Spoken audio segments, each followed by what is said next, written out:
This is why I love cold therapy.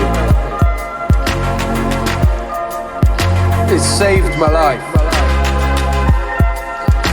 Everything changes when we step into the cold. Laura, it's great to have you here and welcome to the podcast, Stepping into the Cold. Please tell us a little bit about yourself and what you do and what got you into cold therapy. Yes, hi, Dean. It's great to be here. What got me into cold therapy was that I was a victim of a motor vehicle accident at the age of 18, and I tried everything going to control pain. So I found a doctor a few years ago, but in 2020, he introduced cold water therapy and explained the Wim Hof method to me. And I thought, well, I'll give it a try. I'll add it to everything else that I'm doing. And it was the best pain control therapy that I've tried so far. And eventually I decided to kind of kill the hate-love relationship with it, because it's a little difficult to throw yourself into freezing cold water, and do it every day. And on day 80, I knew this was for the rest of my life. I was hooked. Nice. And just so people know, your cold water, like the natural cold water that you get in Vancouver, is completely different to what we would get here in the UK. What are those temperatures, sort of like through the winter, and what are they now? And you know, how have you found working with those temperatures of just getting started in cold therapy? Yes, when I got started, I started with the showers, then the cold bath, and then I started going into cold lakes. And I thought that was much more thrilling and fun to do that. But I don't have a cold lake in my backyard. So I got a rain barrel, fill it up, and let it drop to the night temperatures and go first thing in the morning. So the coldest temperature that I've been in is 0.3. Wow. So that's as close to an ice block, I guess, as you can get. So you can take that handy old axe out and chop the layer of ice and crawl in. So that's the coldest I've been in. So we will come back to that point, but I would love to know what, so let's go to do you remember your first experience, and what you did and what was the process? And I'm going to come back to that coldest temperature and sort of see the difference between your mindset from the first time to that time. My first was shocking, and now it's comparable. It's completely different, but yeah, he told me to try to last 1 minute and do slow breathing in and out to calm my nervous system. And I couldn't even count to 15 seconds. I kept on forgetting where I was. I would get to 15 and 20 and start all over, and over and over and over. I couldn't even think. Somehow I survived it and kept on doing it, and eventually it got easier each time I did it. Wow. And now I prepare myself to know that it's going to be cold, but know that the benefits outweigh anything that you might experience to get over the cold shock. And so I guess I do my deep breathing beforehand and submit myself to the experience, because I know it's worth it. It's interesting that you say about now that you prepare yourself, you know that you're getting in for the benefits. And that shift in mindset from when we first start getting in and we're like, oh, I know this is going to be cold, to we all hit that sort of threshold where we get that big shift and our mindset goes, I can't wait to get in. I know how I'm going to feel afterwards, all of these benefits. And just if you could just sort of elaborate on that sort of shift that you experienced.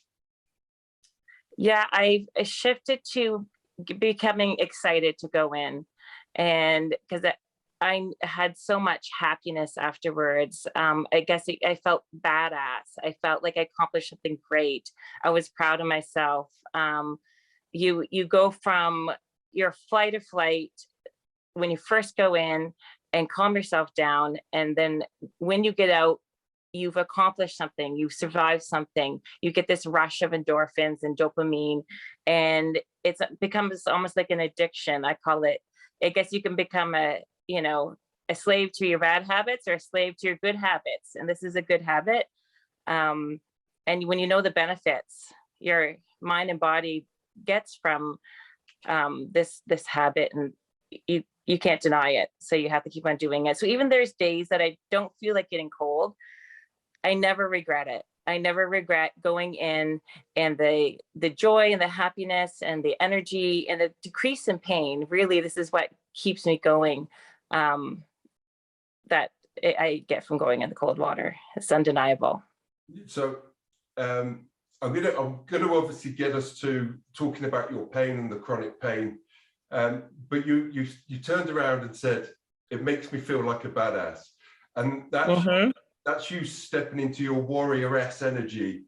And what was your energy, or where was your sort of like your archetype energy? I'm not sure if you know much about archetypal energies, or what was your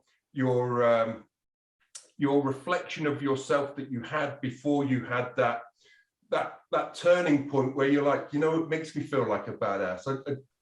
This is what I want people to understand, that we have these big transformational shifts and we feel amazing for it. And so if people hear your story of sort of like where you was before that happened to where you are now, where you're like, it makes me feel like Well, I guess the badass feeling gives me more confidence.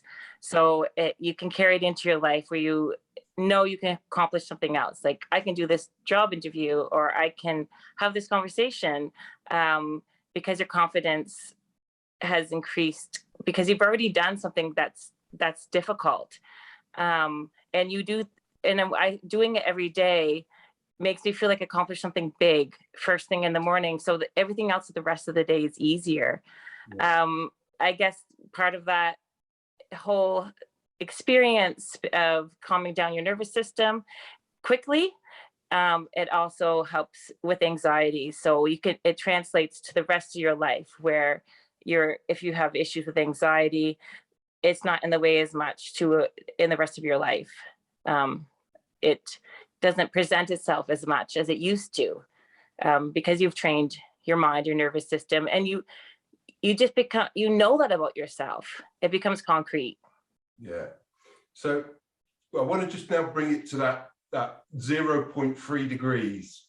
And if that reactivated that fight or flight response, and what was your process? How long did you manage to stay in? And did you feel even more liberated of coming out of there, because that was like your coldest temperature? And share that with us, please. I believe that was probably close to 2 minutes. I wouldn't expect anybody to stay close to 2 minutes when they're first starting in that type of temperature. This took me a long time, and really it's a lot of training to realize that even though it's difficult and freezing, you're still safe. I would suggest anybody to research hypothermia, temperatures, and the length of time that you should stay. In every temperature, that's what people say, how long can you stay? Well, give me the temperature of the water. It's all different. Yeah. But I definitely am proud of myself for that 0.3. I almost prefer the colder temperatures. I guess there's more reward to it, I think. Yeah. So it just obviously there's a unfortunate tragedy in the UK of a woman sadly died from cold exposure. So doing your research, like speaking to your doctor, is very important to make sure that you're okay, especially if you've got an underlying medical condition. And I'm just conscious, because I know the temperatures. I've been to Toronto a few times. I've done a few events in Toronto, and I remember I'd just started on my cold therapy journey. I was less than a year in, and the cold water coming out of the shower was a big shock to me. So I'm just interested to know, did you do anything around the climatization, sort of starting off with a manageable temperature, or was it straight cold? And what time of year was it? So I started I guess in the spring with the cold showers, and now in the spring and the cold showers, I don't find it hard at all. But believe anybody that starts that way, it is hard. So don't feel bad. It takes time. And I think I started hitting the coldest temperature, of course, in the fall, doing outside in the lakes. And that's around when I started committing to every single day. So it got colder and colder and colder. And interesting enough is you don't have to push yourself. It's just eventually you can stay a little longer and without effort. I think it's just the training. Yeah, like you said, climatizing yourself to it. And you're not having more pain because you're there longer. You just realize it happened. And I think that's the same for anybody, not extra special. This could be the result for anybody starting and saying, whoa, that was too shocking. I can't do that again. But you can do it again. And when you have something like chronic pain and you've tried so much to overcome it, and there's hope, and you have hope in it, it pushes you to keep on challenging yourself and do something you thought you couldn't do. And doing something you thought you couldn't do, well, that's where the badass feeling comes from, right? Yeah. So I've been following you for a while, and one of the main reasons why I've been following you is the reason why I got into cold therapy was a life-changing back injury, chronic pain, constantly on my bed, opioids, sleeping tablets, nerve pain tablets that almost cost me my life. And I found cold therapy, I found breath work. I'm medication free, I'm pain free because I manage it through breath work and cold therapy. So I'd love to know sort of your process, how it's changed your everyday life, if it's changed anything around your medication, your pain levels, please. Yes. I did get to a point where I was on no pain medications, and it was night and day. I had gotten gastroesophagus, GERD, yes, reflux disorder. So, and that was from all the aspirin that I was taking. It was causing damage. I lost my voice for a good chunk of a year. I sounded like a smoker because of the damage that it was doing. And that's all repaired because I don't have to take the medications. It's just changed my life where I have more days. I can accomplish more. And I had broken my spine in a car accident. So I really didn't think that this would ever happen. I just submitted to the fact that I would be in chronic pain my whole entire life. And that's not true. So when I talk to people about this and I tell friends, I get all excited about it. And it doesn't mean as much to everybody else because they don't understand the transformation. But it's, even if you don't have chronic pain, I know people who have told me they started it, they were suffering from depression. And if they didn't do their cold shower in the morning, they suffered for hours with their depression, then did it in the evening and they go, okay, now I'm better. Why did I wait so long to do it? There's other benefits for doing it than pain. And people see it's undeniable. Yeah, I have a question for you. So one of the things is, when I first started, my intention was to get off the medication, sort of get some mobility and movement back. And I was doing a lot of visualizing going in. And that's the reason why I built the pain tracker in the app, because I want people to pay attention to where that pain is and also notice the reduction in the pain, because that opens up the channels. And I'm interested to know if you did some visualizing, or was it the way that you started to feel and you noticed you started to feel better and it sort of started compounding itself? And sort of how long was your sort of journey from when you first got into where you really noticed the first reduction in pain, or within your lifestyle where you found more joy and peace?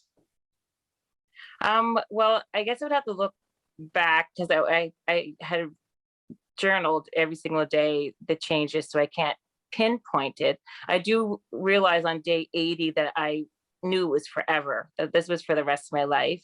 However, sooner than that, I I don't know, maybe day 20 something, I knew for sure I had just had to get over that, any excuse that kept me from doing it.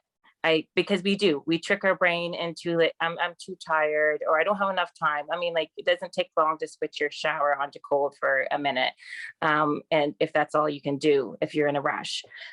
So I had to overcome all these mental blocks that I was giving myself and robbing myself from doing something that I can benefit from. I guess in the summertime, it's harder to get the temperature as cold as you want.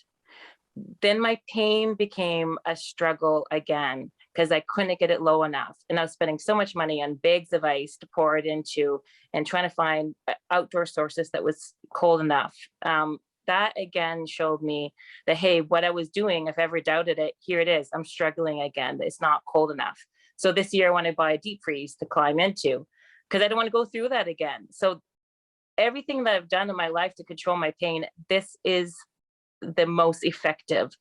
One other episode in the summer, I went through a really bad flare up with my neck, and I was like going to go to the emerge. It was 9 out of 10. It was just, I was wailing like an animal. It was an incredible, it was difficult. And my husband rushed to the store, bought 5 bags of ice, poured it into the barrel, and with all my energy to because it was difficult to walk, because I was in so much pain, I crawled into that. I stayed for about 8 minutes, back in the shower, back in the barrel for another 8 minutes. It dropped my pain from 9 out of 10 to a 2 out of 10. It's unbelievable, that amount of a drop. No pain meds, nothing but the ice water. Yeah. So Nobody, it's undeniable. 9 out of 10 to 2 out of 10. I didn't have to go to emerge. yeah, well, Yeah. this is like because of the chronic pain. So this is what was happening. If I had a back garden, I would definitely have some form of plunge pool, but I live in an apartment, and I had the epiphany while in the shower. The summer seasons were coming in. I was in Spain, and I was getting super frustrated. One, because I wasn't getting that rush that I was enjoying, and also you can feel it. You can feel those temperatures in it. And I just come running out of the shower, and I was like, I'm going to create technology that's going to cool the natural cold water. So for therapeutic benefits, I knew it was going to be called CRYOSHOWER. I went and bought this book, and I just went on this crazy journey, and I haven't stopped since. And it's that thing of my life has changed so much, but the well-being side. And I was like, I know that there's so many advocates right now speaking about it, but obviously there's not much that allows people that do live in apartments that are able to access those colder temperatures. One for the mental health, but the physical health, the mobility. So I hear what you're saying, and hearing your story as well, of that I can relate to it. And so just hearing you say it, I'm just like, as you said, you can't deny it. Yeah. And yeah, wow. It was great to hear. It's great to hear that it's helped you. It's quite exciting, actually. And I think what happens when I talk about it, I think my brain starts to release some of the dopamine that I relate to the experience, because that's what we do. Like if we talk about a bad experience, it changes the mood to a negative, because we start releasing negative chemicals, and our body reacts to that. When we talk about a positive experience, we release our happy chemicals, and our mood relates to it. So as I actually feel a little bit excited talking. Every time I talk to people, they start to see my happiness go up, and my pep go up, and then I start craving it. I actually, if I drive past in the wintertime, if I drove past a lake or something that's frozen, I actually wish I had my bathing suit on me, so I can go out there somehow and get in it. I start to crave it. I see other people's pictures on Instagram, and then I crave a cold plunge. It's really weird. And so what's your process? So you like going first thing in the morning, what do you do? Bit of breath work, or is it that you go straight in and do your breath work while you're in the barrel? Do you take cold showers if you're on the go or you're away? Sort of, what is it you typically do? And how do you get your cold exposure? Well, right now I'm not going in the morning because I have a newborn, so I have to do it when I can. And sometimes it's the cold shower because you know it's a busy day, but that's all eventually going to go away. So my typical, without a newborn, is first thing in the morning. I feel like if I go in the morning time straight from my covers, I give no excuse to myself. The best time is in the winter, so I start a wood fire, put my house coat into the dryer, get 2 cups of water ready in the microwave. So I go right into the barrel, and then I enjoy the sunrise. I feel like heaven has invited me to a party, to a celebration. Listen to the birds around me, and I remember wondering why I didn't experience the sunrise more. Why we rob ourselves of that celebration every single morning, that beauty. And that's usually when I have certain epiphanies. It's quite amazing. It's changed me forever. Then I come back in, I get my clothing off, I take my house coat out of the dryer and snuggle up by the fireplace, drink down 2 cups of warm water. So somebody taught me to warm up from the inside out, and that was very beneficial. So drink some warm fluids, and sometimes I hop on the bike, and sometimes I go right in the shower. It really depends to warm up, but don't skip the warm up period. I did that once. I got dressed and went on the go, and my toes felt numb, and I thought it would go away. And an hour later, I looked at them, they're white, and I'm like, yeah, I'm driving home to warm myself up better. I love when you, like you said, people always say that I start they can feel my energy when you talk about cold therapy, and I can feel like your solar plexus just radiated all this like positive energy. Congratulations on the lockdown, baby. Obviously, all the cold therapy that you're doing is going to be, you know, that transformation over the many years to come. It's so I'm so excited to see where this leads. And I think that you know, your mind is a lot more open than mine. So I did the same thing. I accepted it. I was like, this is what my life's going to be like. Until that one thing, I never forget. I heard Wim Hof talking on Joe Rogan's podcast, and that one thing, I was just like, what is this all about? And that one thing, taking that first footstep in there, and you know, those 30 seconds has also like led to me 5 minutes every morning cold shower, and it's 2. This is a lifestyle now for me, and that's great. That leads on to the next question. What is it that you love or enjoy most about cold therapy? I think for me, it's something that I own. It's something that belongs to me, that I choose, that I can surrender to. It has benefits. Really, I for some reason, I have a lot of different epiphanies when I'm in that cold water, like some questions of life or hard troubles that I have. I sometimes get my answers there, and or that they just all go away for that moment. It forces you to have this mindfulness, this deeper mindfulness that you didn't even know existed, because you're in the moment. You have to focus on the moment.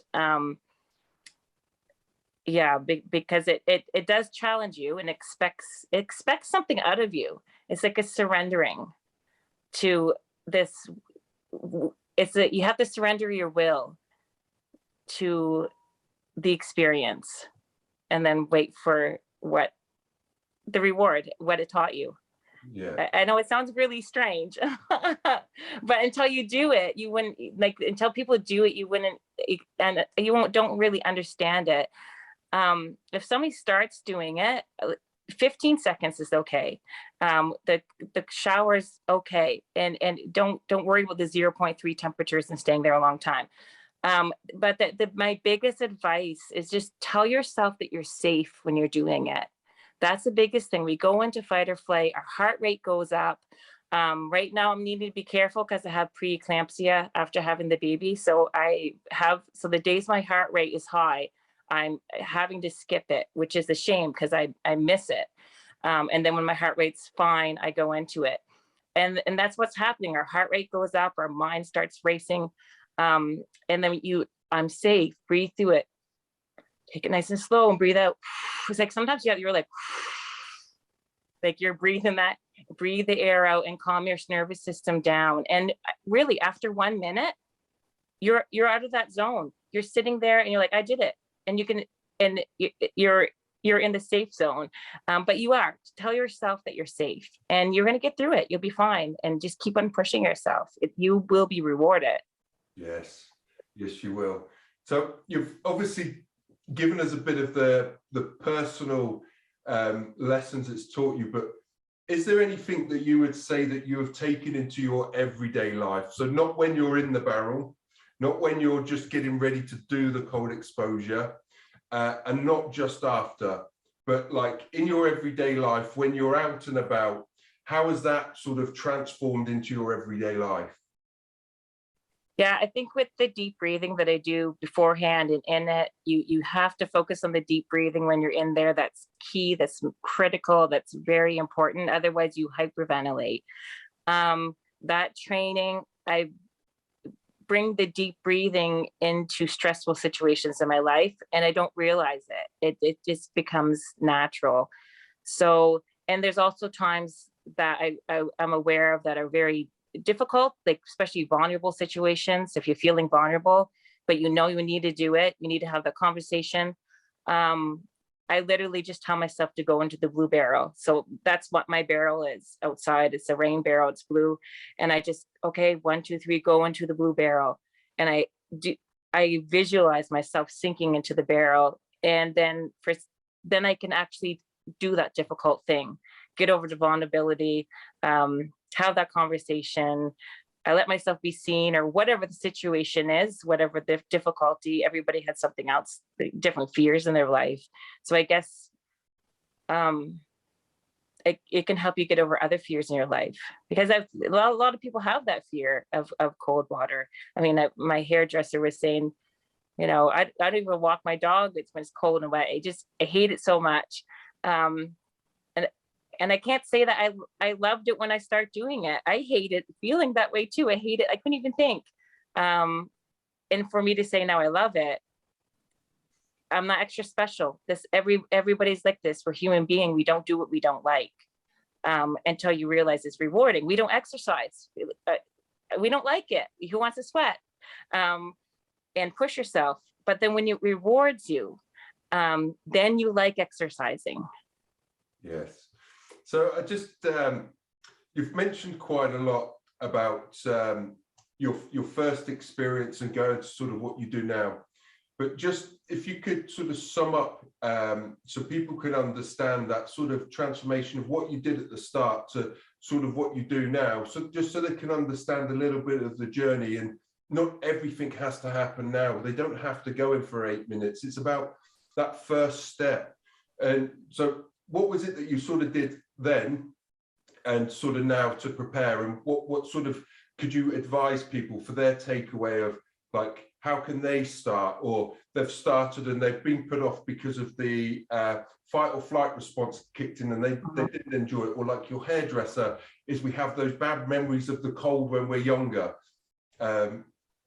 Please. Yeah, so I would research the Wim Hof method and look online, maybe get the book. I kind of didn't do that. I went off of what my doctor, Dr. Wayne Femister, he specializes in pain, what he taught me. He taught me how to do the breathing, how many times, how long to stay, and to come out and do breathing afterwards and beforehand. So practice diaphragmatic breathing, belly breathing. So you're taking your breath in your nose, your belly rises first, and then you're breathing out slowly through your mouth. So you need to be able to train yourself to do that in order to do it in the shocking cold. Okay, I'm trying to figure out when you want me to say how I started and progressed?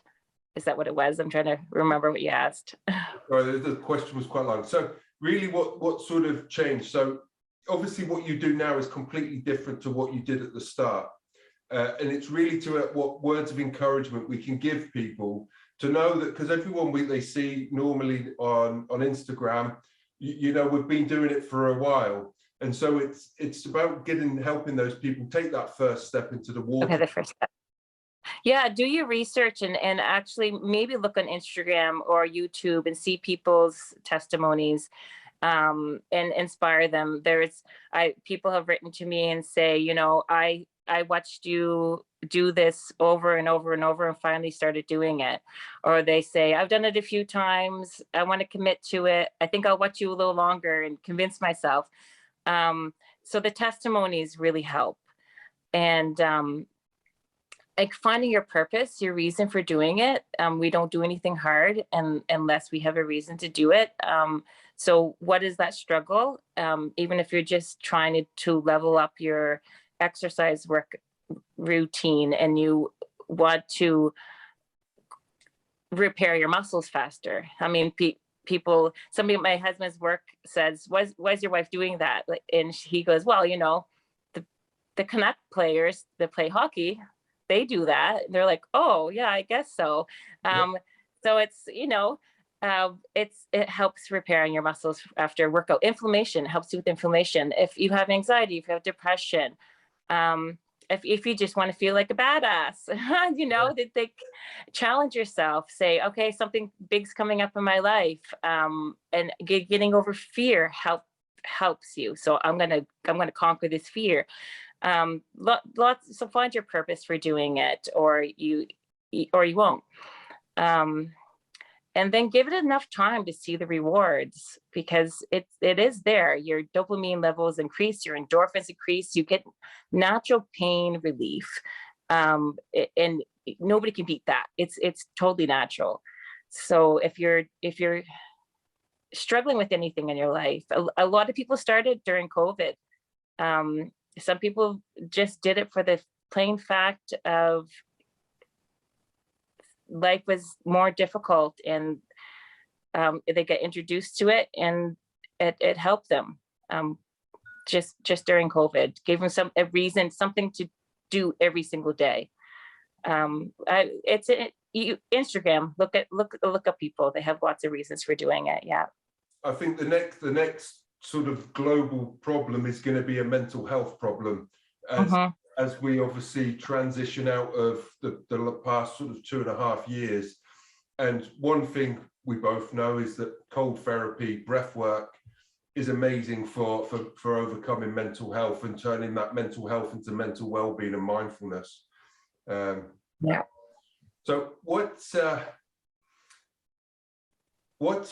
would it take, or what temperature would you like? So because you said about the cold showers in the summer are just not there. It doesn't battle or combat the pain problem that you have. So what sort of temperatures would you like, sort of like CRYOSHOWER, to be able to deliver for you, either on a personal basis or at your home? For myself personally, anything below 10 helps me. If it's above like +10, I'm in Canada, so it's Celsius, not Fahrenheit. So it's anything above that doesn't quite hit the mark. So summers are difficult because I can dump bags of ice and I'm not necessarily getting it below 10. So that's why I look, people wait for summertime, and in summertime I start to look forward to winter again. I look forward to the snow. Actually, I've been asked what I wanted for Christmas, and I said, bury me in the snow. Go out in my bathing suit, lay in the snow. The kids and everybody's got shovels and they're piling me under the snow. I can't wait to see that when it snows to do that. We live in the lower mainland of British Columbia, so we don't get as much snow as the rest of Canada. So it's always a treat. So what we're about to finish up now, and we're going to pass over the floor. Laura, it's been amazing speaking to you. and really appreciate, love hearing your story. And we want to hand over the floor to you to give you the final closing words. Share your social handles. We will put them in the description below, but share them as well, just in case the podcast is shared where we can't have a description, so that people can follow you. And for the people that were listening, 10 degrees Celsius is 50 degrees Fahrenheit. And I think if anybody does suffer with pain and they want to reach out to you, then obviously you can share your journey a little bit more in depth with them. So if you would like to take that away. Sure, great. Yeah, it's great having me here, and I've enjoyed being able to speak about it. I hope that anything that I said has resonated with somebody.